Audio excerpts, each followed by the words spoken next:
Chère communauté Formings, bonjour, je m'appelle Joseph. Cette semaine, je vous parle des fibres musculaires de type 2A. Celle-là, c'est celle que vous avez besoin quand vous allez faire de la musculation ou si vous jouez, par exemple, au soccer ou au hockey. Première chose à savoir lorsqu'on parle de fibres musculaires, c'est qu'il y en a trois qui constituent tous vos muscles. Il y a les fibres musculaires de type 1, de type 2A et de type 2B. Dans le cas d'un athlète de haut niveau, on va prendre Sidney Crosby, par exemple, qui joue au hockey.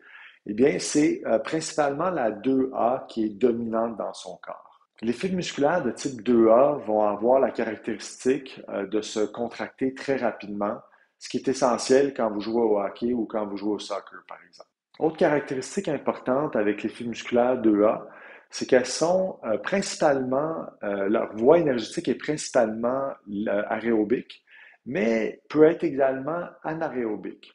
Alors, par ça, ce que je veux dire, c'est que quand vous commencez à contracter vos fibres musculaires 2A, au début, elles vont utiliser de l'oxygène pour faire la contraction, mais éventuellement, elles peuvent ne plus avoir besoin d'oxygène. Donc, si l'effort est vraiment intense et qu'il n'y a plus d'oxygène, assez d'oxygène qui rentre dans la cellule, les fibres musculaires sont quand même capables de continuer à se contracter pendant un certain temps donné. Maintenant, comme leur cousine ou leur sœur, les fibres musculaires de type 1, elles aussi sont riches en myoglobine, qui est une protéine qui sert à entreposer l'oxygène.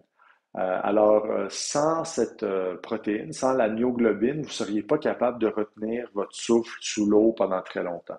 Une autre caractéristique importante avec les fibres musculaires de type 2A, c'est qu'elles préfèrent fonctionner avec du glycogène. Donc, le glycogène, c'est du glucose entreposé dans les cellules musculaires. On appelle ça le glycogène. Alors, les 2A, c'est vraiment, leur source préférée, c'est vraiment le glycogène. Ensuite, une autre caractéristique intéressante avec les fibres musculaires 2A, c'est que ce sont les deuxièmes à être recrutés lorsque vous faites un mouvement. Alors, si vous êtes sur vos patins et que vous mettez à accélérer, au début, ça va être les fibres musculaires 1 qui vont être recrutés. Après ça, ce sera les 2A et au besoin, ce sera les 2B.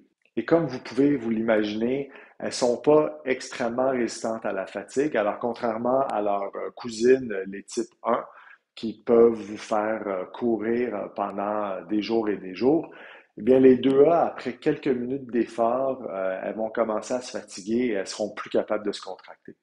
Sur ce, je vous dis merci et je vous dis à la semaine prochaine.